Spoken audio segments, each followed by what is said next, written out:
Today, on how it's made. Custom running shoes.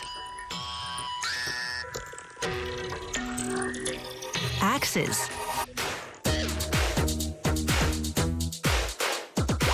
Racing carts.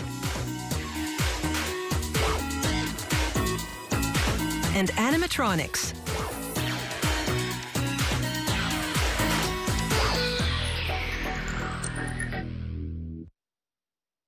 Poorly fitted shoes can ruin a runner's day. They can compromise the runner's gait and lead to injuries. It's why custom-made running shoes have become popular. Tailored for one specific pair of feet, they give the runner the necessary support to go the distance.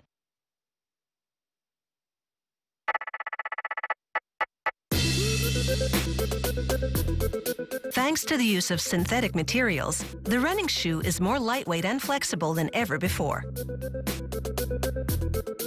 Customizing these shoes takes the concept one step further.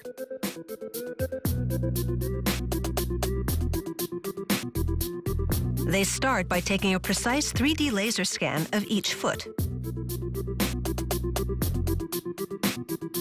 Then the runner steps onto a device called a pressure plate. Rubber-tipped pins sprout up around the foot.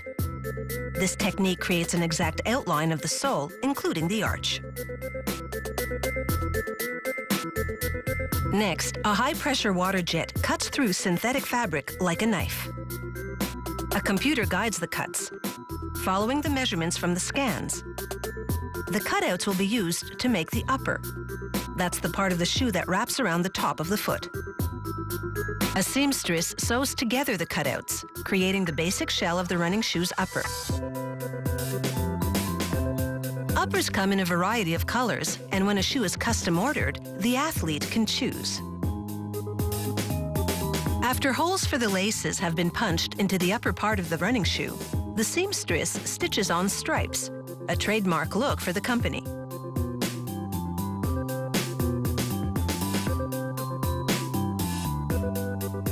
She sews the tongue and a fabric inner sole to the upper, using rounded stitching that will prevent fraying.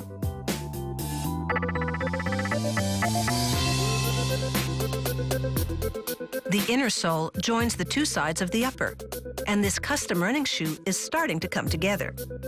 But this shoe needs shape and structure before it's ready to pound pavement. So the next worker inserts a plastic replica of the athlete's foot, called a last, into the shoes. She glues fabric to the heel of each shoe and then pounds and presses it to ensure the fabric adheres.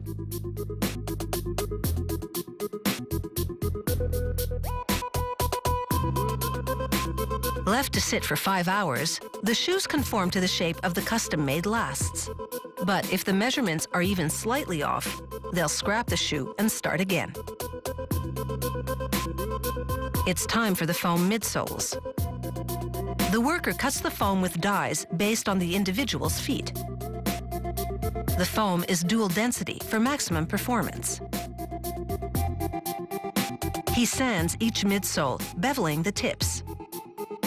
This will make for a smoother landing when the foot hits the ground. The outsoles are next. The worker sculpts these treaded rubber soles along the same lines as the midsoles, so they'll fit together perfectly.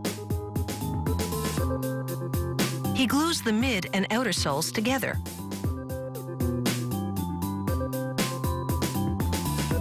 To make sure this job really sticks, they squeeze the two soles together using a hydraulic press. In a custom shoe, the athlete can also choose the tread.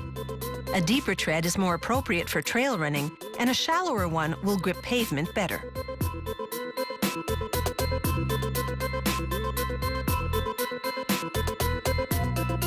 The worker now glues the bottom of the shoe to the top. The sole is made a little larger than the fabric upper, which allows her to fold it around the upper for a neat finish.